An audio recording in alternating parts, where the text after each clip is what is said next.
Good afternoon, everyone. Welcome to the Library of Virginia. I'm Catherine Fitzgerald Wyatt, the library's Education and Outreach Manager, and I'm very pleased to welcome you to this noontime book talk with author Lora Chilton, who will discuss her new work of historical fiction, 1666, a novel, the survival story of the Patawomeck tribe of Virginia. Chilton, a member of the Patawomeck through the lineage of her father, used written colonial records and tribal oral tradition to imagine the lives of the Patawomeck women who were sold into slavery and shipped to Barbados to work in the sugar fields after the massacre of the tribe's men in the summer of 1666. Against all odds, two women survive and with determination and bravery make their way back to their Virginia homeland. Now I would like to introduce Lora. A member of the Patawomeck Indian Tribe of Virginia, Lora Chilton tells the story of her people and their unlikely survival due to the courage of three Patawomeck women. As a part of the process, she interviewed tribal elders, researched colonial documents, and studied the Patawomeck language. Chilton graduated from Virginia Commonwealth University with a Bachelor of Science degree in nursing.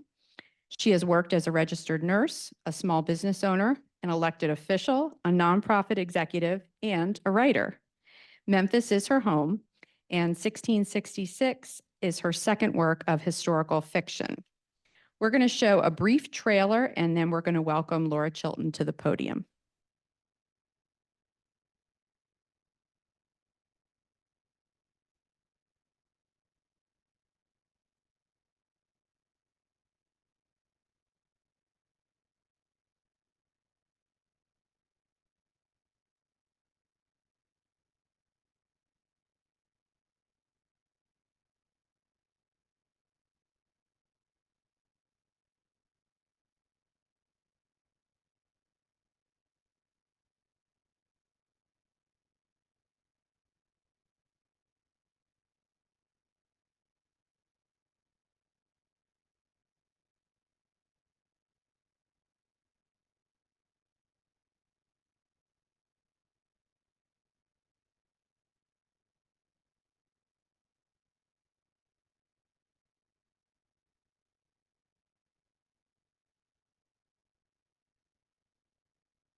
Wingapo, Oak Natab. Hello to fellow tribe members and friends. Natada Duwins Kesato Nita. My name is Silverheart. These words of welcome are in the Patawomeck language, a dialect of Algonquin. I'm so happy to be here today. Tena.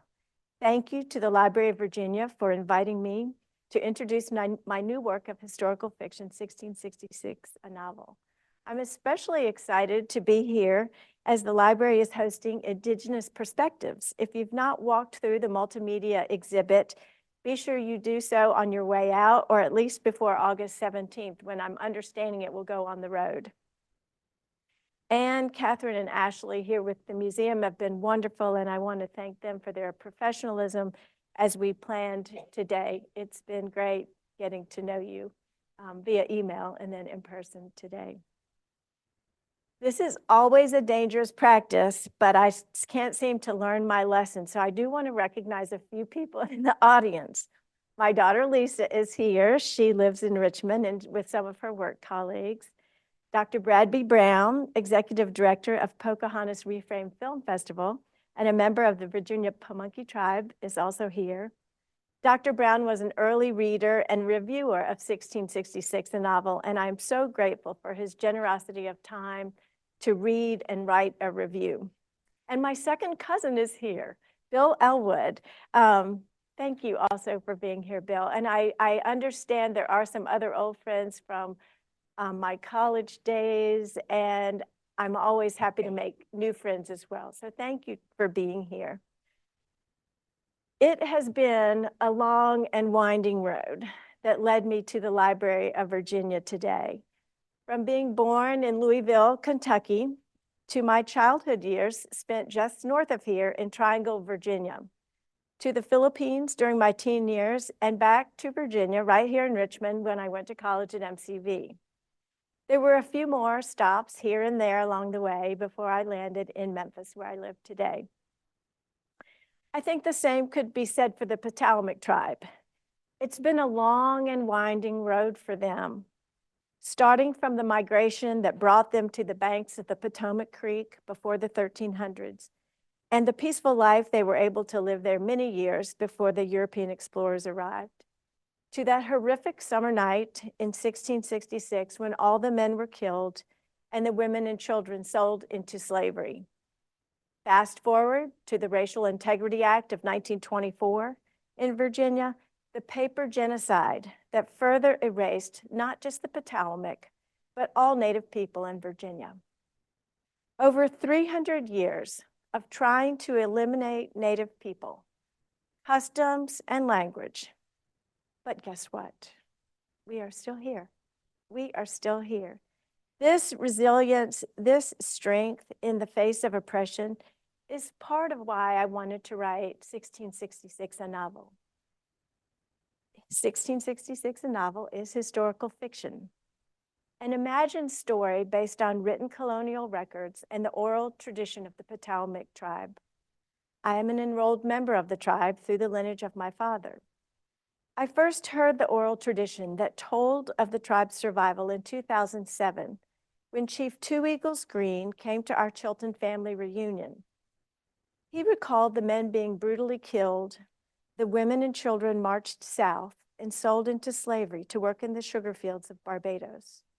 From there, 2 or 3 women made their way back home, thus ensuring the tribe would exist to today. An act of bravery that is still stunning. There were a few men who survived who were not in the village that night. They were working on nearby farms of the colonizers. The Patawomeck were not the only tribe to suffer that summer. Other tribes were attacked, but none experienced the almost complete destruction of the Patawomeck. From that point, though, in 2007, I wanted to know more.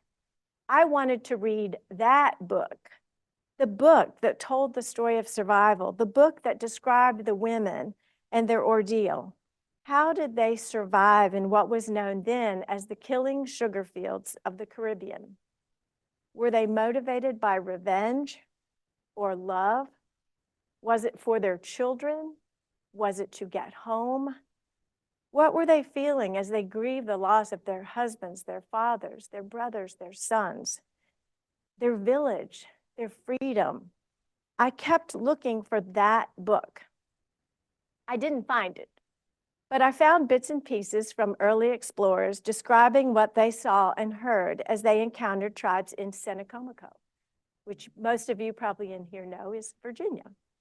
I found written records of the Governor's Council that stated their plan to make war to the utter destruction of the tribe and dispose of the women and goods.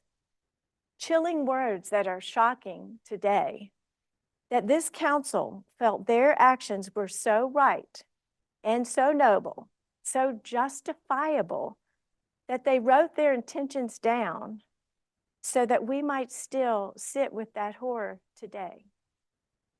Toni Morrison, renowned writer and Nobel Prize winner in literature, has said, if there's a book you want to read, but it hasn't been written, you must be the one to write it. And I can't say it was a light bulb moment for me, but I began to imagine the lives of the women and began to research more deeply. COVID isolation provided a couple of unexpected resources as I researched. Our tribe began to offer language and culture classes via Zoom. I signed up for the children's class. I felt, number one, that was probably about my speed on learning another language. But number two, it allowed me to study along with my grandchildren. Secondly, during COVID, JSTOR, the online digital library of academic journals, books, and primary resources, removed their paywall so folks confined at home could access articles and books. I was able to do a deep dive into the life of Barbados in the 1660s, the decadent, sugar-rich, rum-infused Little England, as it was called, a melting pot of people escaping persecution and trying to make their fortunes. There was a thriving Jewish community, having already been exiled from Europe to Brazil. They now escaped to Barbados and brought along the sugar technology they had perfected. There were Quakers, a newly formed religious group escaping persecution in England. They were in Barbados for a few years before they ultimately came to settle in what we now know as New England. This wealthy planter class also included Anglicans. The wealth was generated by slaves from North and South America and Africa. I was intrigued by these discoveries. The surviving women's names had been lost to time, but I knew I would have to use indigenous names to honor the culture and language that had been lost. And I also wanted to honor the current work of the tribe as the language is restored. We do know some names from that time. I am wearing a replica of the badge of protection. The chief of Patawomeck, Wahanganochi, was given by King Charles II. The original was found in the mid-1800s in Caroline County, where he was thought to be killed back in the 1600s. So his badge of protection was buried in the ground in the 1600s when he was killed and unearthed accidentally in the 1800s. It is now, the original is on display at the Patawomeck Tribal Center on loan from the Smithsonian. Of the 9 tribes that were given, the 9 chiefs that were given a badge of protection by King Charles, 3 have been found and are in display around Virginia. Osaway, Wadapa'antam, Osaway, Golden Fawn, and Nipawe Show, which means shining moon, tell the story in first person in their own voices. The weaving together of historical facts, oral tradition, and language resulted in this work of historical fiction, 1666, a novel.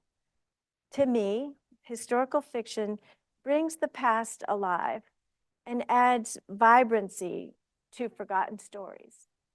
This is a forgotten story outside of the tribe. I think in the past few years, we've been surprised at the stories, at what we don't know, at the other lost stories we have just come to learn about. The burning of Black Wall Street in Tulsa in 1921. I didn't know about that until 2020. The atrocities committed against the Osage in Oklahoma. Many of us just learned about this past year with the movie and the book, Killers of the Flower Moon. These are hard stories, but the reason we have to embrace hard stories and sit with hard stories is so we can learn from them, so that we can vow to do better. Compassionately and lovingly hearing and learning about generational trauma, acknowledging what many Native Americans have experienced and vowing to do better, as well as acknowledging the trauma, acknowledging the very existence of these tribes when Europeans first arrived. Racial and cultural violence is still happening, different weapons, different lands, but if we're going to do better, we need to understand what has already happened, be appalled by it, and vow not to continue to do it. In terms of process, it took me about 3 years to write 1666. And then when I felt it was ready, I began the query process, querying agents and publishers to trying to generate interest and find a publisher. I had written an earlier work of historical fiction and could not find a publisher when I decided to write 1666. And I had heard about a woman, a flight attendant, who had written a book about her experiences on the airplane, but had turned it into a fictional story. And she got 47 no's before, on her 48th attempt, she got a publisher. So I told myself, don't get discouraged until you get to 48. until you've tried 48 times. And then when I got to 48, I said, why would I stop now? Just keep going. And so I connected with Sibylline Press, who is my publisher, on my 58th attempt. It's been a steep learning curve. It's been fun. And I mean, who knew that there were book trailers now? So that was something new to me. And you saw the end result of the book trailer for 1666. And then social media as a marketing tool is also new. So I feel like I've probably offended most of my friends by constantly posting on social media about events in the book and whatnot. But I tell you this part of the story to encourage you in whatever you were doing or whatever you were dreaming of doing. Don't get up. Don't give up. Keep trying, keep dreaming, keep learning. I'd like to read you a short passage from 1666, a novel, and then we'll take questions if there are any. To set the scene, we are hearing from Osaway Wadapa and Tom, Osaway, Golden Fawn. It's early in the book. She is just waking up after having been knocked unconscious during the massacre.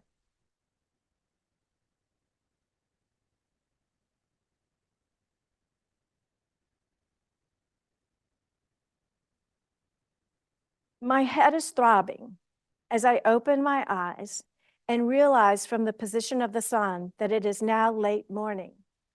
I'm lying down, trying to remember what has happened. My thoughts are swirling as I retrace the activities of the evening. I had been with Sho as we cared for her mom, Kesito. Then I walked to my dwelling. The night was clear, the stars bright. I got to my house and snuggled close to my sleeping husband, whispering to him that I loved him with all my heart, and fell asleep. Then what? Did I have a terrible dream? My mind is spinning when it all comes rushing back. Maman, Kesito, such terror. My chest is filled with a sudden pressure that radiates to my throat, and tears pour from my eyes. My mother sits next to me, so close our bodies are touching. She holds Mana. She realizes I am waking up, remembering what has happened. My mother knows me so well. She knows how passionate I am. But this is not the time to draw attention. So she places her hand over my mouth to stifle my screams. The guttural moan that escapes me barely sounds human. As I struggle to sit up, the pain in my head makes me retch. What happened? I ask my mother. The governor's council decided to attack us since we would not accept their chief and would not sell our land, she replies stoically without moving her lips. My chest and throat fill again with longing and grief when I whisper my beloved's name, Maman. My eyes flood, as do my mother's. She saw my husband's murder too. My husband, my partner, Mana's father. The image of the gun exploding into his head will not leave me. I reach for Mana's hand, realizing she has also witnessed her father's brutal death at the hand of a stranger. Maybe her eyes were closed, so the awful scene will not haunt her. She is so young. Will she remember how he loved her? I hope her eyes were closed, so the scene will not be with her forever. My mind is jumbled with so many thoughts when I hear my mother speak. All the men are gone, she says. Gone? Where? Dead, killed by the strangers. As these words fill my ears, I fall into my mother's arms, my heart pounding as I think of my brother, Patawomeck's ox. I whisper his name, Patawomeck? My mother shakes her head. Tears now fill her eyes. At this realization, my heart seems to stop beating and I cannot catch my breath. My brother is gone too. I have never imagined life without him. How can there be life without him? These words are too much to fathom. How can all the men be dead? I look around and see only women and children in various states of distress, crying or staring into space. I cling to Mana's hand. I will not let her go. There are many strangers riding on what they call horses, what we have always called mangoi tamas, big dogs. The men hold their thunder sticks as they ride, intimidating us into compliance. There are many of them walking among us. They look at us with menace. Are they planning more destruction? Thank you for having me today and allowing me to share some thoughts. I'd love to entertain questions if you have some.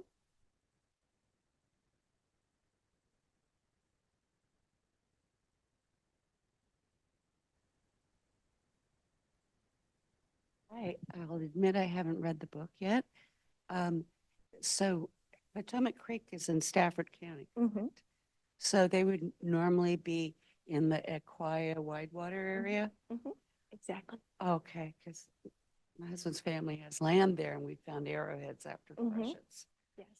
So it's interesting. That's where I thought it was. That's exactly right.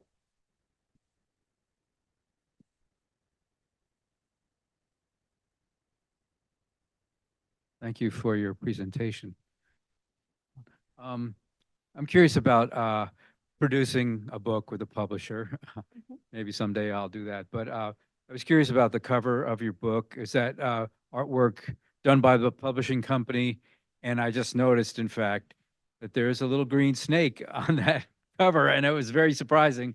I was wondering what the symbolism is there. Thank you so much for bringing that up. I always think I should include something about the cover in my talk, but so far, somebody's always brought it up from the audience.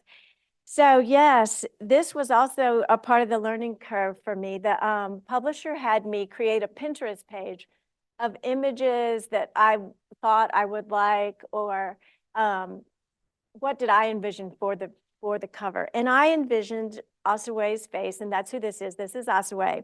And I wanted her to have this green snake in her ear. So those of you, if you're from Virginia and you live in this area, you know that it's called not a slick green snake is indigenous to Virginia. It's not everywhere, but they're a skinny little snake. And in researching for the book and reading these old documents, something I read that it just grabbed me, and I had to include the imagery in the book. So this factors into the book. But what I read was one of the early explorers, when they encountered some of the Patawomeck, they saw, and this was their words, they saw ye savage with ye serpent in his ear. And the observer said, it appeared ye serpent was trying to kiss ye savage.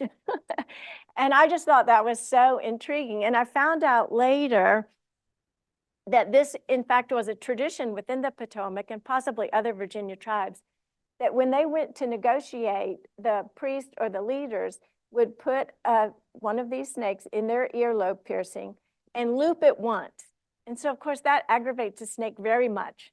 And the snake wants to get away. Well, when a snake is here in your ear, it sees your ear canal and thinks it's an escape route. Oh. So the snakes would be trying to go into the ear canal. But the lore that rose up about it was that the snakes were whispering advice to the leadership. And so it sort of intimidated whoever they were negotiating with. But I just thought that was so intriguing and had to factor it in to the book. So if you'll read the book, you'll know what I'm talking about. Thank you. I don't want to make a spoiler.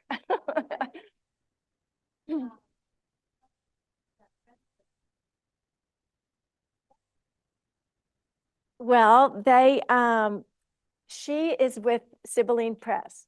And so when I opened it up, it was on email. We had all these ideas, but this was the first rendering they gave me. And we didn't even have to, I didn't have to tweak it at all. But when I opened the computer and saw that, I was just like, who is that? And I was like, it's somebody I know, but who? And I joke, it looks like all my relatives if we were all cute. But she said, and I asked her, and then I got that freaky feeling like she did a deep dive into my social media or something and like got family pictures. But she said that she used stock photography that's just available on the internet and then AI to come up with this image. But I think it's just absolutely breathtaking and fabulous. I love it so much. So thank you for the questions about the cover. Yes, there's one in the back.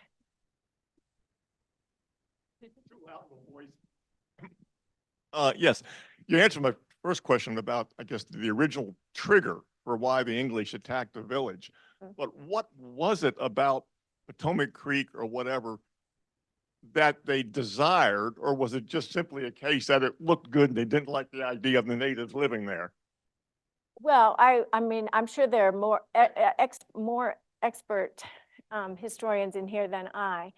But as more and more of the English at that time came, they needed more land, and they could just see there was the influx. It was just more and more, and it was highly desirable.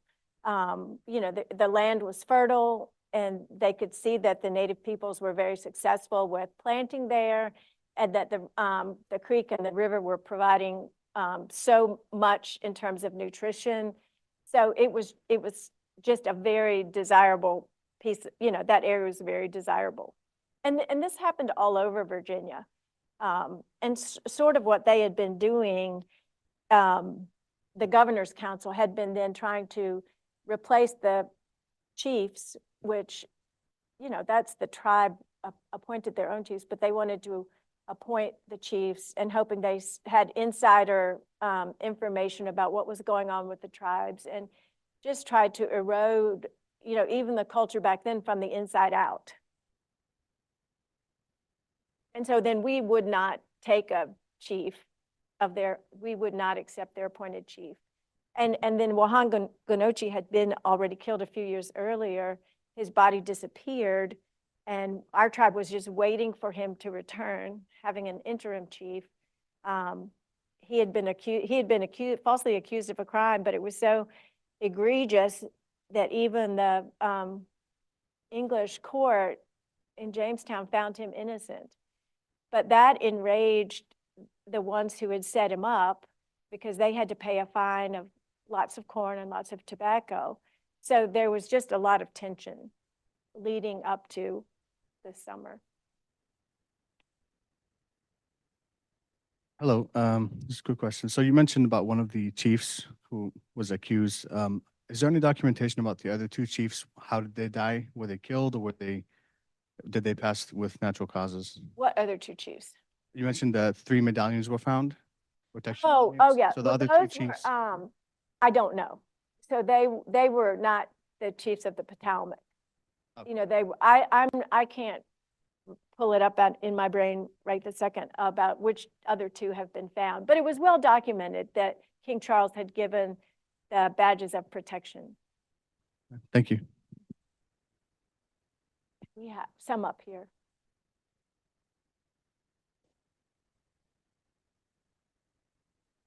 So I was in my mid to late 40s when I found out about it. And my father was in his 60s. And I had come to visit, and we were sitting at dinner. And Daddy just very casually said my grandmother, who was an Indian, and it was just like, wait a second, wait. I've never heard this before. And he said, well, yeah, of course. I mean, and went on to say, well, I told you this and I told you that. And I said, but you never used those words that your grandmother was an Indian. And he said, well, it was a big secret in his family. And he said that, the story took time to unfold, but the Racial Integrity Act went in place in 24. He was born in 35. And he remembers being told on his first day of school, the principal or your teacher will try to find out if you're an Indian. You have to say no. Don't talk about being Indian. Don't tell anybody that your grandmother lives here with you. And so it was under that so many of that generation lived. And so when he finally told us, it was just such a revelation. And then it was like his tongue was loosed, and he just told so many more stories about his grandmother and his childhood. I've studied some of it. I don't have a complete picture, but in order to be an enrolled member of the tribe, there was tracing back to a certain point that was done. And so that's why the Racial Integrity Act of 24 was called a paper genocide, because it erased all categories of people, and this was their terminology, except for white or colored, and you had to fit into a category. So the East Coast tribes, as you've stated, because we were some of the first encounters with the Europeans, so much, because we weren't on reservations. And so we were just living free in the land. So it is just a different dynamic than what happened later. I'm one of her unattractive cousins. I don't look anything like that picture. I should have known my cousin would ask the hard-hitting question. No. Well, and this is is a two-part question. You talked about 50 odd publishers said no. I mean, for what reason could they not want to tell this story?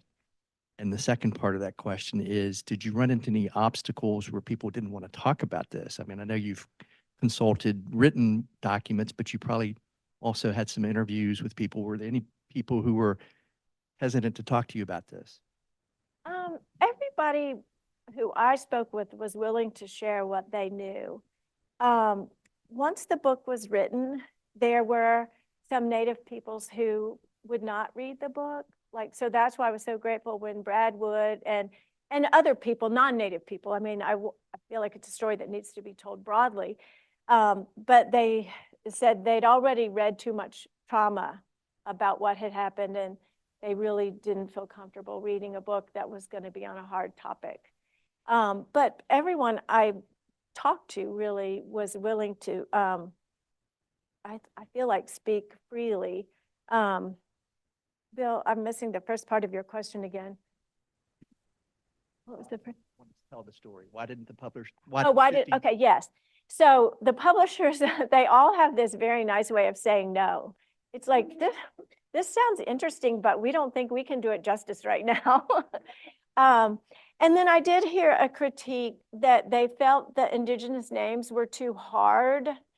And I did dig my heels in. I wasn't willing to change the names because to me, it just defeated the whole purpose of trying to talk about what was lost. And so what the book does have is ultimately I put an index at the very beginning before you would start reading. So you can see that you can refer back to the names. And then in the back, there's another index of other words that are used in the book that a reader might find helpful. But I've pointed out to audiences when this issue of the names comes up and the names being too hard. The names are really not hard. It's just a matter of perspective. And so I like to point out, think about these other names we're used to saying. Aristotle Onassis. If you had never heard it, it would seem like a very big, hard name to learn. And even a name that just falls right out of our mouth, Pocahontas.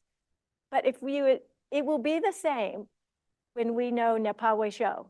We will just say Napawesho. We won't be surprised about Napawesho. It will just come naturally to us.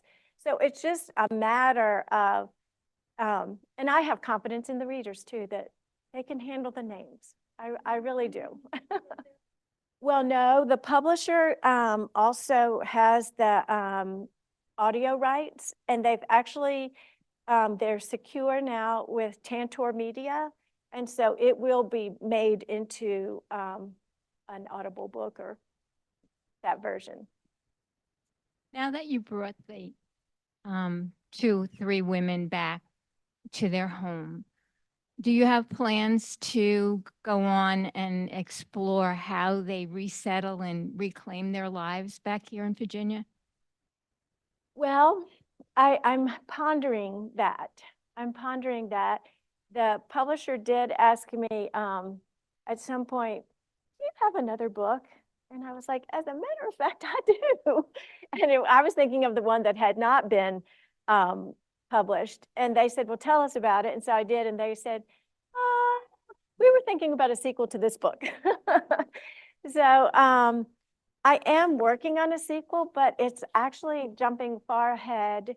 And I'm tentatively calling it The Opposite of Integrity, looking at our tribe in particular, but the Patawomeck, and what it meant to families when the Racial Integrity Act was put into place in 1924, and how everything went underground. The culture became just even more secret. So that's what I'm working on right now. But you're not the first person who said they want to know what happened next, like in 1673. Yes. Your manuscript and found this publisher. How long ago was that from today? From today, 1924. Well, I can say this, when the publisher reached out to me, it started happening fast. And so I signed a contract with them in April of 2023. And they were like, and we want this to be in readers' hands in April of 2024. And in a way I was like, oh, that's plenty of time, but it has been pretty intense. So, and interestingly, I had chapters in here originally that were from the explorers, the colonizers' point of view, and they suggested or said if they were going to publish it, I would have to take those chapters out. And I was just like, well, I feel like that's important to the story. And they said, just tell it from the women. What do the women see? Like what you think needs to be said from that viewpoint, let the women tell it as they see it. And so it was a process, but I feel like it happened kind of fast, about a year. Thank you so much for all your sharing. I'm wondering how this awareness that came later in your life of your connection to this rich and great ancestry has changed your perspective on your life moving forward. Well, it's definitely added a richness to it, and not that I didn't feel like I had a very rich life, but and in not some sort of like, well, maybe it actually is in some sort of spiritual way, an awakening to that part, and in part because of my father. As my daughter would tell you, her grandfather, I mean, he was a big strapping man. He was a minister. He never met a stranger. He was an extrovert with a giant E. And to think that he had carried this for so long and hadn't even told his children, my mother knew, but he hadn't told his children for so many years, it just also was just sort of eye-opening and mind-blowing in some way to realize that about my father and to think through his burden and his life. And then we have a question up here. Just came out. Mm-hmm. And there is this big movement about banned books. Mm-hmm. People, I imagine when they hit the school system, people saying, well, the book they make European kids feel hurt because of what happened back then. I don't envision, I'm a teacher, and I don't envision that, yeah, I would use it. Mm-hmm. But I can see a lot of people objecting to it simply for that. I don't know if you run into any of that yet or not, since it just came out. Mm-hmm. But well, yes, I hope it won't be banned. And again, in the forward, I do talk about, these are difficult, it's a difficult subject matter. I mean, it deals with slavery, deals with racism, it deals with sexual violence. So it would be an older student who's, I mean, I have had teachers say they would like to use it in their history classes or their English classes, but they are like juniors and seniors. Some of the objections to folks that from all these other schools was keep them familiar with here and even from the school. And the criteria that I keep running into when I run into and not because they read the book, but they find something objectionable or that they say is wrong. They simply say, I don't like that section. somebody told me this was in the book. And that's a hard pill to swallow, but some people have swallowed it very well.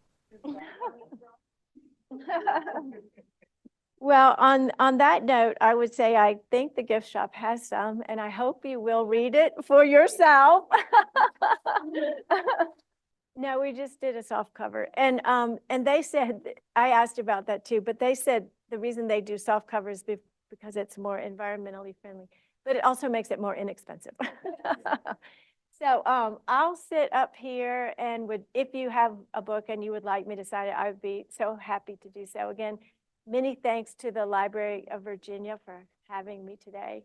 It's been a pleasure.